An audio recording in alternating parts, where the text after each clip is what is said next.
And welcome to another edition of the Pulse of the 956 Business for South Texas, these conversations. A presentation of Newstalk 710 KURV. I'm Sergio Sanchez, your host, and we have a chance to meet more of the candidates in the region. This time is Omar Ochoa.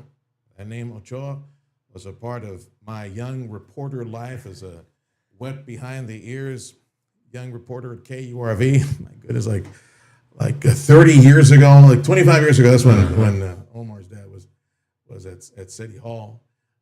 Joe Ochoa. That's right. Yeah, Joe Ochoa. So welcome to the program. Yeah, man. happy to be here. Yeah, thanks for.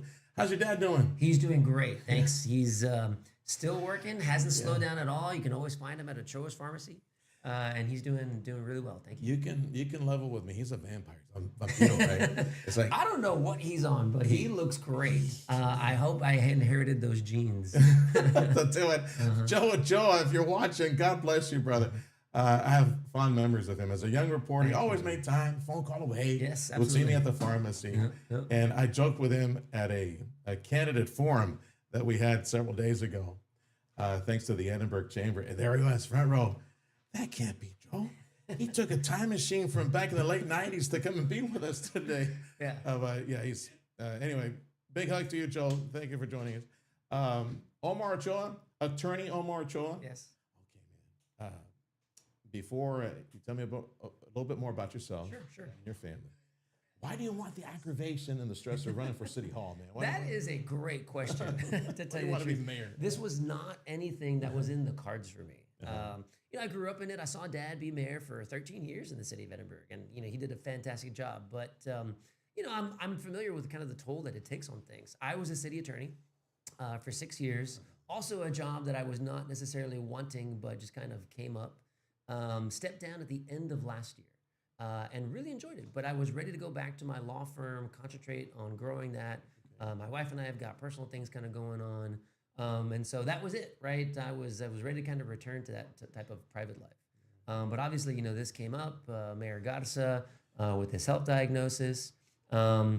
Initially some people asked me if I would consider running for mayor. And my initial reaction to that was, no, Yeah. that was not something that was in the cards for me. But just thinking about it, I talked to my wife, Leah Wise, who's also an attorney. I talked to my dad, obviously, he's my biggest mentor in this whole process. And it just dawned on me that given all of the experience that I had received as city attorney, I know I can do a great job as mayor. And if the reason I didn't do it was because I was more interested in my law firm, that really felt selfish. And so once I could kind of crystallize that decision that way, it was no decision at all. I knew I needed to try, and it truly felt like a calling. I can just, in my mind, I'm thinking, I don't know if it's the fatigue or not, but I'm thinking of Joe Ochoa, your dad. So I keep wanting to get, but they keep pulling me back in, right? That is a good way to put it, Behind the actually, to tell you the scenes. truth. Yeah. When you have a heart for the community, right, it's hard to let it go. Well, put him to work. Put him on committees or something like that. He looks young and strong. We'll see what he wants to do. All right. So tell folks a bit about yourself. A few days back, before the Edinburgh Chamber conversation, there was the Rio Grande Valley Builders Association. That's right. A big thank you to them for the Yes, invite. absolutely. They had a forum as well, and man, you were rattling off like this, and sadly, it was like 2 minutes per answer, and he just barely got off the ground. So in this more comfortable, longer format, without commercials, without interruption. Tell folks about your professional. Well, let's start from the very beginning. Sure. Because your dad being a pharmacist and having the pharmacy, That's right. and you growing up in the pharmacy, probably eating all the candy and the ice cream that was inside the pharmacy as well. Absolutely. So tell me about you growing up, born here in Edinburgh, right? Born and raised in Edinburgh. Where'd you go yes. to school? All those Correct. things. Tell me about Yeah, that. absolutely. So, Ochoa's Pharmacy started in 1981, before I was born, believe it or not, Yeah. right? Working in the pharmacy was just part of the family trade. So I started working there when I was 8 years old. I remember cleaning. What did Joe have you do? What were you doing? I was cleaning the shelves. Yeah, I had Okay. the little dusters, right? And so picking up the medicines, making sure there's no dust on the shelves, kind of going that way. And I loved it. I really loved being in the pharmacy. People coming in and out, getting to chat with folks.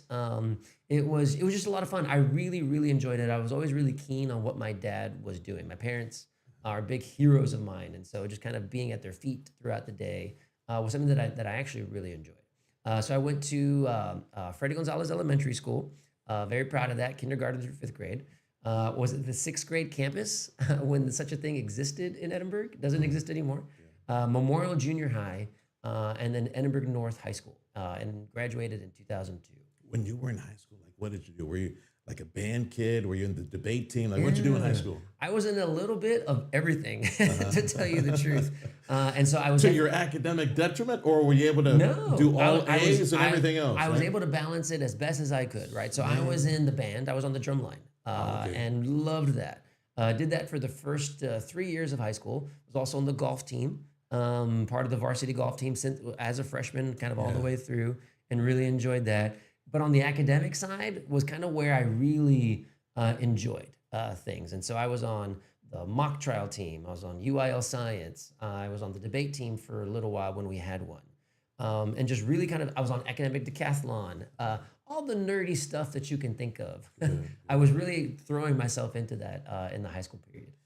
Were you drawn to all that academic activity, everything, debate, everything else that fascinated you? Right? Yes, absolutely. Yeah, I always had kind of, I always had a very keen curiosity on things. And I think, throughout my life, I've just always been wanting to kind of hard charge into whatever activity I'm doing. I mean, like you can ask my parents about this, but just ever since they can remember, even like, second grade, I was winning spelling bees. I was winning trivia contests. It was just always something about, wanting to excel and really throwing myself into what I was I doing. can hear my producer Fred yelling in the background, "Nerd!" Nerd. Fred, I'll own that. I'll own that title for sure. My Yeah. producer Fred, he was on my Leah.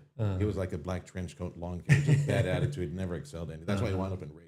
Oh, there you go. Yeah, with All me right. Hey, as well. sounds smart though to me. Omar Ochoa, attorney's running for mayor in Edinburgh. So we visit a little bit of your childhood Yeah. in Edinburgh, growing up at the pharmacy, working at the pharmacy. We did not violate any child labor laws, people. Okay, No, it was great. Yeah, we enjoyed it. It was a family business. Okay, so with everything that you did, the debate and the academic focus, I'm thinking you probably thought you were going to go into law before going into medicine or pharmacology like your dad did. That is true, actually. So I've known ever since first grade that I wanted to be a lawyer. Yeah, yeah, very interesting. I had a. How is that? Like, did you see a movie or? No, it was a teacher, right? The power of educators, right? And the Yeah. path that they can put their students on. In first grade, I had I call it a discussion. Some might call it an argument with the teacher that we needed more time at recess. That 5 minutes wasn't enough. And, in the process of doing that, I remember this very clearly because it had an impact on me. But, she relented and she gave us 10 minutes for recess instead of 5. Yeah. And so, she lets all the kids go out. And as they're walking out, she pulls me aside. And she said, "You'd be a great attorney one day." I had no idea what that word meant, right? As a kid, as a first grader. I was like, okay.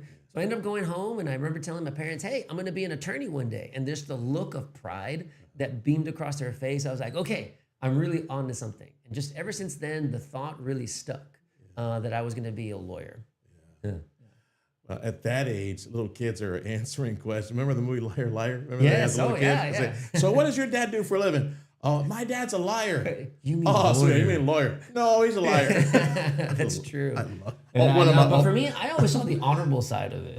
To Kill a Mockingbird was one of my favorite books, right? Growing up, TV shows about hard-charging lawyers who are fighting for justice. Yeah. I always saw kind of the idealistic side of being a lawyer, and I was really gravitating to it. L.A. Law as well. I was not a big law fan. That was not something that I really kind of. I don't even know what year chewed they came on. out. I'm trying to think. Okay, think of TV shows that are based on attorneys. To this day, lawyer shows and movies are still some of my favorite entertainment to digest. Yeah.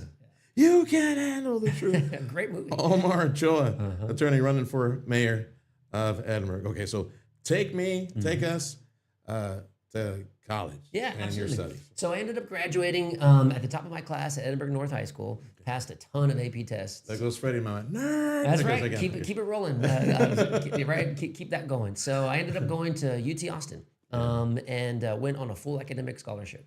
Majored in business honors, economics, and accounting as an undergrad.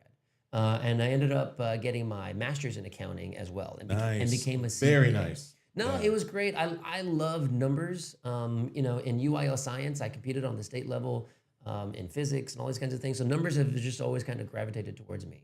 Not normal for lawyers, but it was just something that I was always really interested in. So I got my master's in accounting, while I was there at UT, I had some really great experiences. I ended up becoming the first Hispanic student body president at UT Austin, which was really great.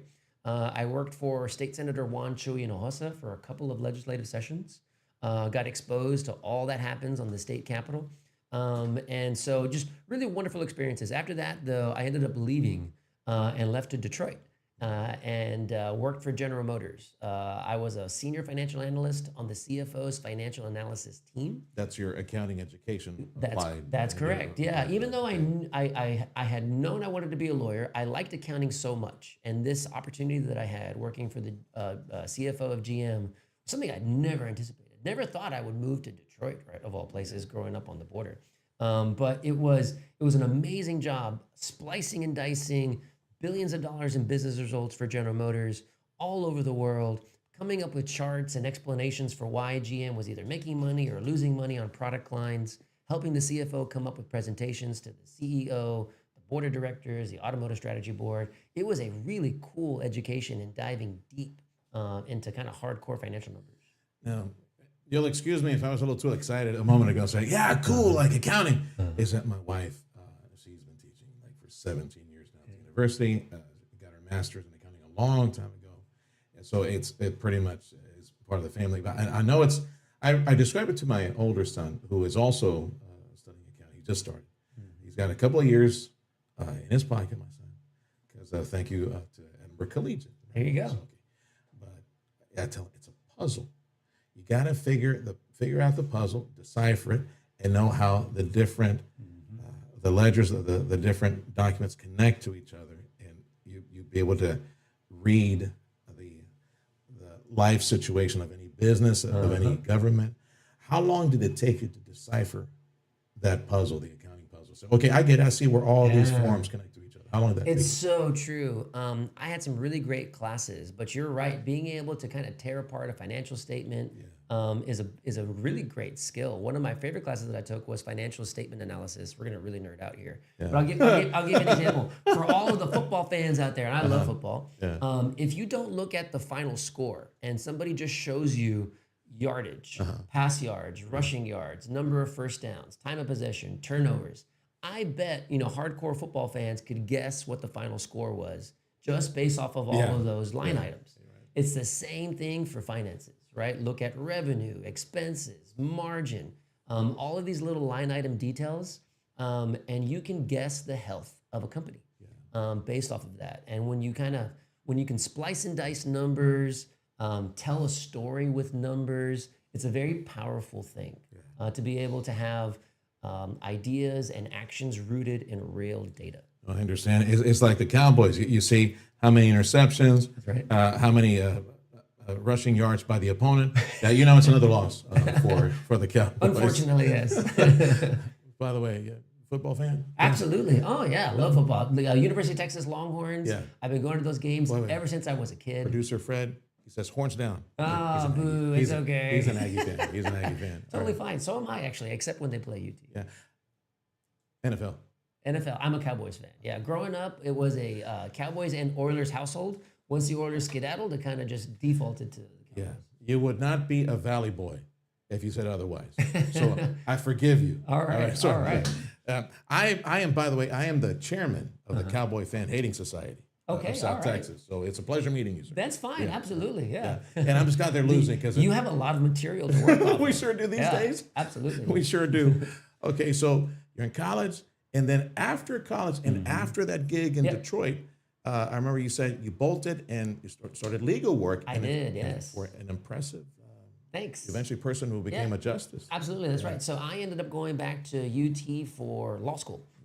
Just couldn't get rid of the law school bug. I knew I wanted to do it. Went back to UT, ended up becoming the first Hispanic editor-in-chief of the Texas Law Review. Also another huge milestone that I was very proud to achieve.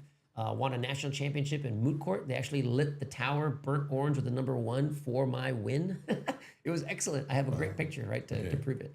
And after graduating, also at the top of my class at UT Law, I worked for a couple of federal judges, one on the Eastern District of Kentucky, Omultapar, and then another on the Sixth Circuit, Raymond Kethledge. Great judges, great education. My goal, however, was to clerk on the United States Supreme Court. That was kind of what I was gearing myself towards. Ended up having a very cool 45-minute conversation interview with Justice Sonia Sotomayor, and really enjoyed it. It was a lot of fun. She knows all about Edinburgh and the Rio Grande Valley as a result of that conversation that I had with her. Now, did not get the job. Very unfortunate. I was hoping that I would, but it was a blessing in disguise. I ended up working for a law firm in Houston after that on some really cool class action, antitrust type cases. Traveled all over the country. I think I worked pretty much in every state. Even had some international cases. And about 4 years into my practicing career with that law firm, I ended up winning an award in Washington, D.C., recognizing me as one of the best young trial lawyers in the country. So it was a really great experience. When one door closes, another one opens. How long did you live in Houston? How long were you in H-Town? I was with that law firm for about 4 years, a little over 4 years, something like that. I had to put kind of pen to paper. Más o menos what time were you there? Time period there, boom, now you're really testing my memory on numbers. I think it was, let's see, I graduated 2011. I clerked for a couple of years. So it wasn't that long ago. No, it wasn't that long ago. No, yeah, exactly. Yeah, so 2013 to 2017, I believe is when I was there. Did you like big city life? Actually, I did. I've lived in all kinds of places, right? I mean, I lived in Detroit. I lived in Houston. I lived in D.C. I did an internship over there, right? And so, I actually really enjoyed it. Houston is a great city. How is traffic in Detroit compared to Houston and vice versa? I mean, who had the worst? You might flip a coin to decide which drivers are crazier. They're pretty aggressive in both cities, actually. I grew up as a teenager. I was blessed. My parents were able to come to the U.S. and work, eventually become citizens. And I grew up as a preteen and teen in Houston, early college as well. I love Houston. Yeah. I hate the traffic. And to this day, I thank God that I never took any gig up in Houston, because I'm reminded when I go back and see extended family.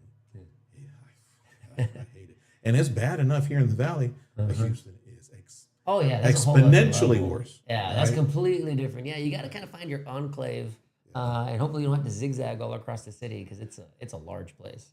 Your gig as an attorney, you opened up your firm before you became city attorney, or how? I did actually, as a matter of fact. So I always wanted to come home, right? It was a dream of mine. Having been born and raised in Edinburgh, love for my community. I knew the Rio Grande Valley. I'd be back at some point in my career. So I came back and started the Omar Ochoa law firm. One person, one office. And over the course of the last 7.5, almost 8 years, we've grown it now. So we've got offices all across the state. We do cases all across the state. We employ, I think, something like 40 people, and we're just doing really well, very successful. And so, yes, I started that before I ended up becoming city attorney. So your wife, Leah. Perdón. That's all right. So you met at the courthouse, or did you have like opposing cases fighting each other and something? No, actually. So when I came home, I wanted to network right away. This is God's honest truth. Half people believe me, half of the people don't. But I was contacting lawyers to see if I could work on cases, right? Because my specialty coming back was working on complex litigation, right? Being able to turn cases through a trial and coming up with a positive result, right, for the client. And so I wanted to work with local lawyers who maybe needed help with some of their complex cases. Leah is brilliant. She is absolutely a master at marketing. And I saw that from the very beginning. And so I reached out to her to try to get to know her and see if she'd be interested in sharing cases with me. Yeah. And so that's how we initially met. Yeah. Well, now you go from law practice to City Hall. That's right. As the attorney. Mm-hmm. So how many years were you attorney at Edinburgh City Hall? I was attorney for almost 6 years there, city attorney in Edinburgh. Yeah. What did you like most as attorney for the city? Like something that you remember that stood out? That's a great question. Yeah. Well, I'll say this in general. What I really liked most is just the broad swath of things that you touch on. I mean, it is such an amazing practice from a legal standpoint. You're doing everything from contract law to litigation to employment law, municipal law, construction law, all up and down, right? And it's fascinating. It's a fascinating job. I was a municipal prosecutor, right? So you're doing even criminal law while you're there as the Edinburgh City Attorney. And I also represented the Edinburgh Economic Development Corporation while I was there. So all of that as well, advising the Planning and Zoning Board, advising the Zoning Board of Adjustments.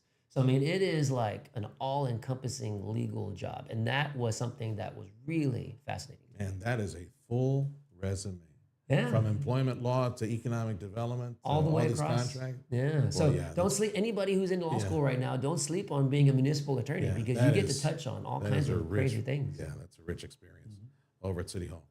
Okay, so by the way, early vote is Monday, the 20th of October. Election day is November 4th That's right. for Edinburgh City Hall elections for mayor and a couple of council seats. Omar Ochoa, our guest, and he wants to be the next mayor of our city of Edinburgh. In one of the forums that we had a few days ago, the topic of taxes came up. That's right. And if they're, if you're of the mindset of raising, lowering, keeping the same, have you given that some thought? Yeah, absolutely. And as I said there in the forum too, I am not in favor of raising property taxes, right? It's just not something that I think we should be doing right now. People are getting hit from all sides. The cost of everything is going up. City government needs to be the same as the rest of our families and the rest of businesses, tightening our belts, making things work right with what we have. Given my financial background, I'm actually really excited about jumping in on the city budget and figuring out inefficiencies, places where we can cut waste, not having cost overruns on big projects. I've seen in the past the city not operating efficiently, taking on projects that we weren't ready to take on, and as a result of not having plans, not having budgets, not knowing where projects were going to go, them getting stuck, and the city having to pay more over time as a result of that. So for me, operating the city efficiently, keeping the tax rate where it is, having a plan in place to be able to reduce it, these are the types of things that I'm bringing in. Have you given thought to potential new revenue sources or expanding on current revenue sources? Yeah, absolutely. All right, let's dive into this, right? I love talking about these things. I can literally talk with you all day about them. So the city right now, the largest moneymaker for the city is the landfill, which is maybe not a big secret, right? But I don't think it's very well known. It makes as much revenue for the city as any bridge does, right? For FAR, McAllen, Donna. And so it is this huge enterprise that the city has going on. There are, auxiliary services that I think the city can get in to grow that top line revenue even more at the landfill, right? Getting really into the business of that, getting into the weeds of it to make sure that we are increasing that revenue over time. Very important to me. Running the city like a business is my philosophy on these things. And so I think that is a great revenue source. There are other revenue generating sources as well on the airport for Edinburgh. I think that is primed to be an international cargo center. If you look at a city like Laredo, right, it's got this massive cargo airport because it's located right on the border. A lot of trade happens there at the airport. The city of Edinburgh should have the same goal in mind, especially with Highway 68 in development that'll connect the Donna Bridge to the expressway. You're going to see a lot of traffic, commercial cargo traffic going up and down that corridor.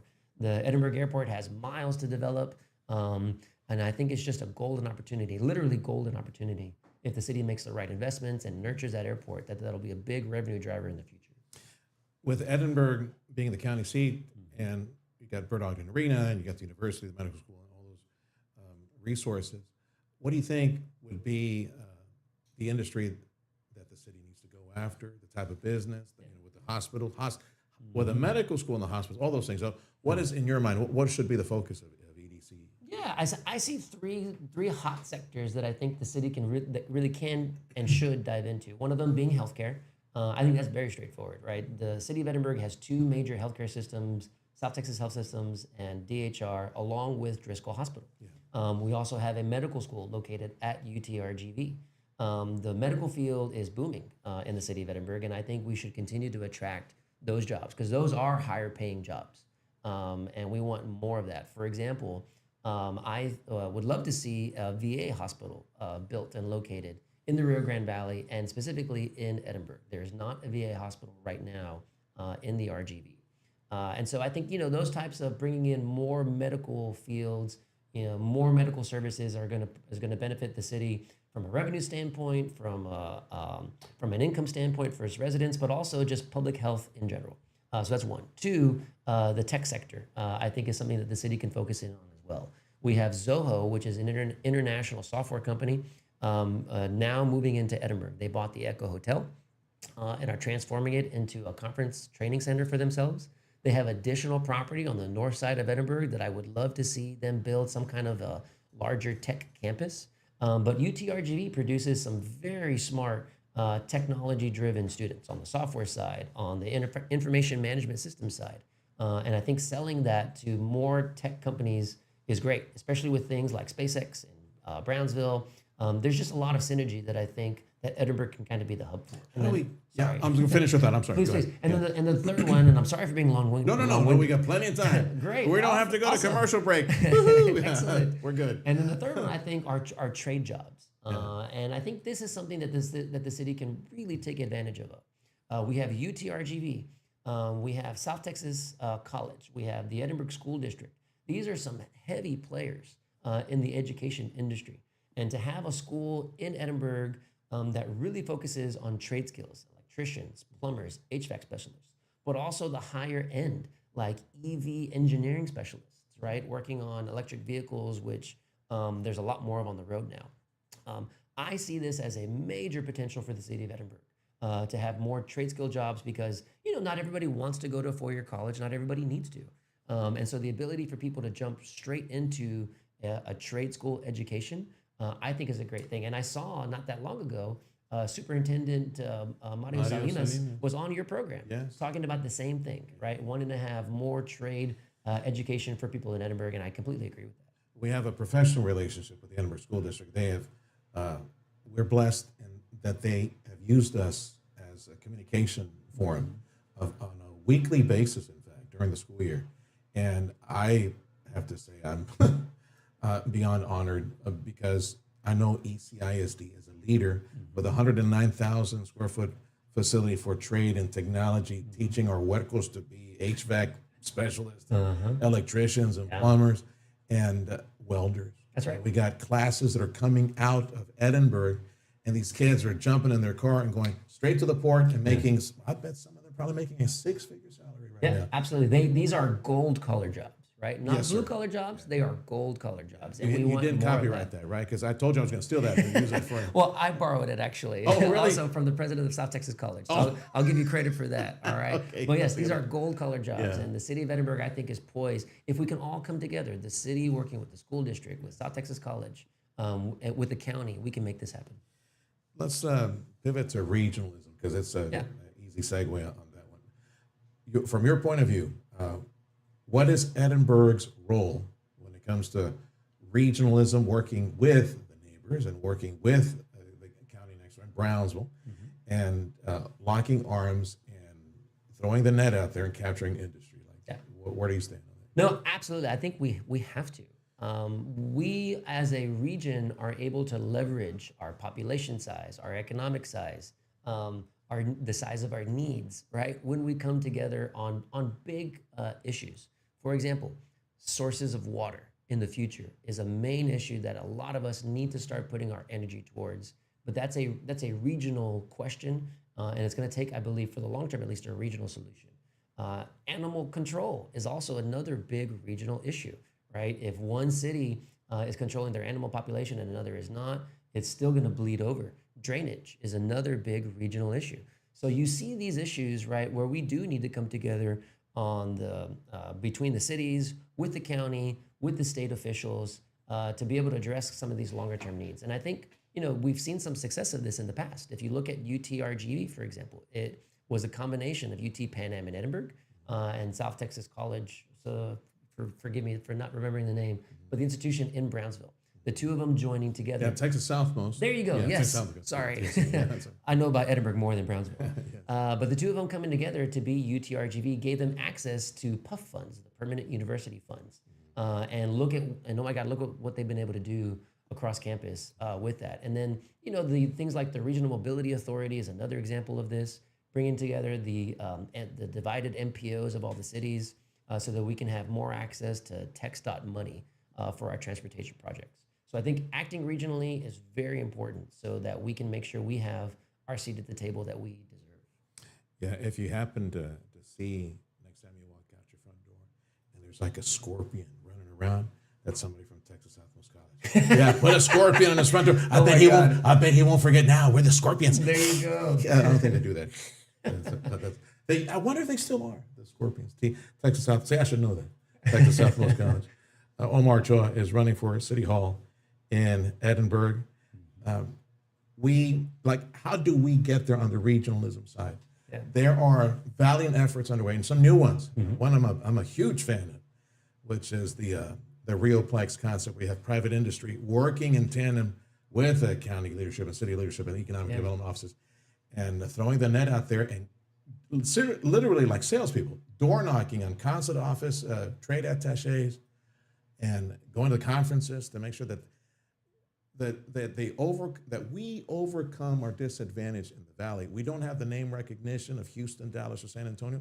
But we have all the resources necessary to host a data center or a computer chip manufacturer. Those types of things. But we have to work together in order for that to accomplish it. Any other thoughts on how do we get there? How do we get to the finish line? Because we got a lot of entities that we could be working with, like the partnership, CoStep, all those other entities. Well, it's really important that we have good leaders in the Rio Grande Valley, right? I mean, I think for too long we have acted like small cities, control over our individual fiefdoms. What's mine is mine, and what's yours I want. And that's just not the attitude that we should be having. We need leaders who take care of our communities, who care more about the communities than they do about their own self-interests. And I think by doing that, right, by making sure that we've got leaders who have these visionary approaches, eyes towards the future, but being able to put the community first, that's what's going to lead us to making the right decisions, to be able to promote our community interests over our self-interest. I don't know if, at this point, the way the Valley economy is growing, with Brownsville being the economic engine of the region, and they're just doing their own thing. They're living their best life in Brownsville, and we all benefit from the ancillary industry and complementary industry showing up, and it helps. And I'm sure it helps in recruitment efforts. But one metropolitan statistical area, I don't see how that happens with Brownsville doing their own thing right now, and everybody doing their own thing over here. Right. Do we even need an MSA? Because I listen to those people who say, yes, the data from Cameron County and Hidalgo County should become one report, so that you just print it or email it and show it to industry. Yeah. We have a population power of 1.5 million people, and the purchasing power, these number of rooftops, this is the median income, medical school, all this, the port, the spaceport, we have all that. We could show it in one MSA report. But I don't know if that can be achieved. I don't know if it happens. I guess this is a conversation for a later day, it happens naturally with because there's so much commute from me that don't come to the port. That's right. And that the commute number is one of the potential triggers for something like that. Yeah, absolutely. No, you're absolutely right. I mean, this is what we need to do, right? And like I said, these success stories of UTRGV and the RMA and the NPO, I mean, they show us what we can have access to when we do work together. And because we should be seen as the economic power that we are in the state of Texas. When you look at the population, when you look at the economic power, in our kind of square footage area, we are right on par with the Houstons, with the San Antonios, with the Dallases.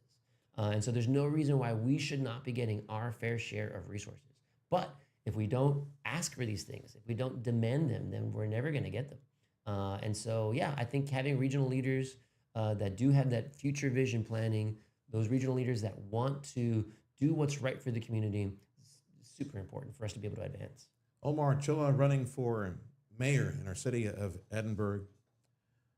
How do we take it to the next step? The fact that we are now a college football town, right? With all the potential blessings and benefits of it. Have you given some thought at how, what do we do next to capitalize on this? Hotels, restaurants, maybe a bowl game. I don't know. Don't laugh at me. I think that's a great idea.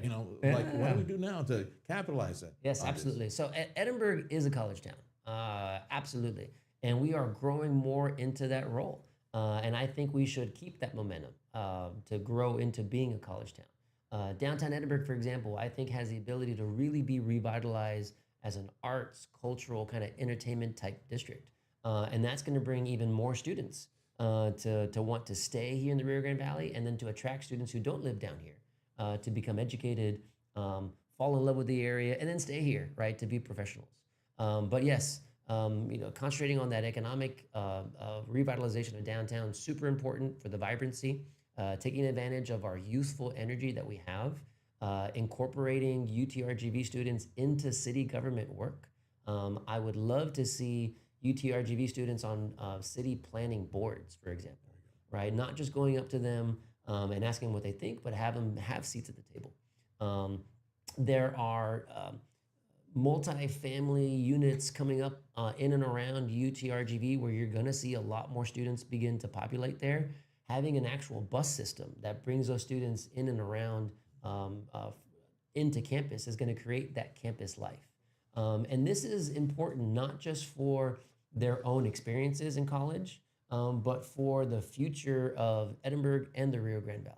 The more that these people have pride in their city, pride in their institutions, the more they're going to want to contribute and give back, and the more that they're going to want to stay. UT Austin, right, has that effect on a lot of people that end up going to that campus. And so harnessing that young, talented energy, giving them reasons to stay, vitally important for our city's future. Beautiful to see how these university football traditions are birthing right now. They're coming about. They're still improvising, creating those. Lord willing, 100 years from now, they'll be saying, "Yeah, we'll mark the 100th." I don't know if we can do. I don't know if we could do like a bonfire with all the burn bands in the area. But I don't know. Let's do. It's actually going to happen. So UTRGV is having its homecoming week. In a couple of weeks, and they're gonna have got burn bands. They're gonna have the burning of the letters. Yeah, it's gonna be a lot of fun. So this is what's happening, right? We're seeing this kind of young energy coming into the city, and it's a beautiful thing. I was gonna suggest like another tradition, like maybe like a tamalada instead of a burn. Like a. Well, we can do that too. I'm always thinking food. Obviously, you're skinny. I'm fat. That's you can. I just run too much. Public safety, and quality of life. Thoughts on those? Like anything you want to change, add, or what's the plan? Yeah, so let's start with quality of life first. On that side of things, I'm a big believer in trails and parks. I love taking advantage of the parks that we've got in our Edinburgh system. I run a lot. I did an Ironman last November, right? So I'm really into kind of that fitness. I hate you. Oh, well, come out and run with me sometime when you're ready. Yeah. So, where's Sergio? I'm 20 miles behind. You can do the electric bike. I'll do the regular one. I'll take one of those UTRGV little scooters and that'll be follow great. you along in that one. Yeah. But, studies show that there is a correlation. Increased trails and parks leads to a decrease in diabetes in the community, right? So the more that we can do to interconnect neighborhoods with existing city parks, more parks that we can build to make it easier for neighborhoods to get to parks, I am all for that. And it doesn't have to be a massive park everywhere. We can have a caliche trail around a detention pond, for example. And then now, surrounding neighborhoods can come out and take advantage of that trail. So for me, having a focus on that type of quality of life, super important. Also, I will say, I would love to come in and do something really ambitious for family entertainment, right? Looking at a zoo, an aquarium, an indoor adventure park. Again, when you're looking at what we have here in terms of population and economics, there's no reason why we have to go to San Antonio or to Corpus to have high-level quality family entertainment. I really want to push to try to bring something here to Edinburgh. Some time back, I got on a soapbox after I came back from West Texas in Lubbock, and the Children's Museum in Lubbock. Have you seen it?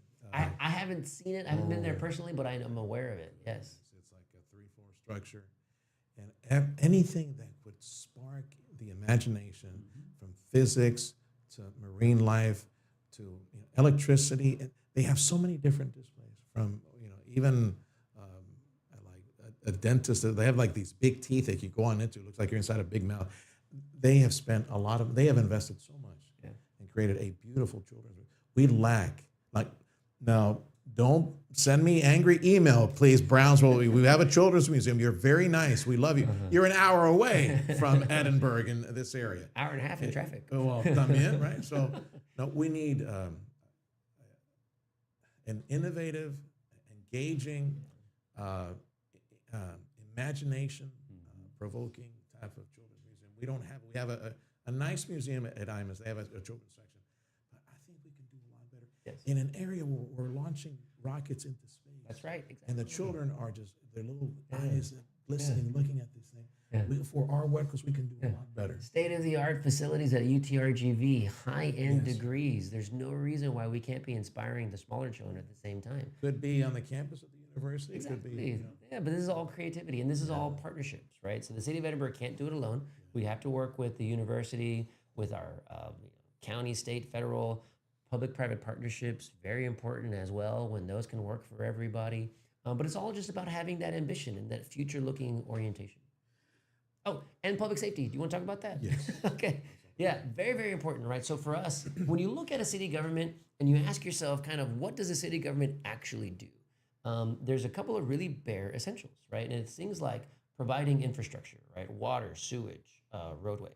But public safety is literally the number one thing a city does, right? Providing a fire department, a police department, emergency services, because literally nobody else can do it. And so I take that responsibility very seriously, making sure that our police officers, that our fire department personnel have the equipment and the training that they need to do their jobs so that they can keep our city safe. Very, very important to me. When I was city attorney, I was actually involved in the contract negotiations for both entities. And so, being intimately familiar with those details, I can see that the city of Edinburgh has a high interest in making sure that they have wages and benefits that are competitive so that we do not lose our best and brightest on the police side, the fire side, to other cities in the Rio Grande Valley. There's literally no reason for that to happen. As I drive through the university campus, I see these flood gauges, 2 feet, 3 feet. I'm like, oh, that's right. If we get a gully washer around here, it does flood pretty easily. Of course, downtown Edinburgh as Yes. well. So your thoughts on this chronic issue, heavy rain, downtown flooding, which I think those issues probably need to be resolved before we aggressively try to create nightlife and dining and university life experiences on University Drive and downtown to try to keep the population there to enjoy. Totally agree. nightlife.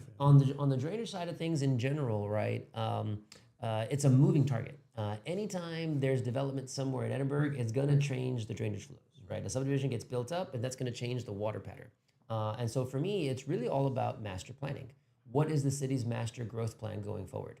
Well, and then you start building around that.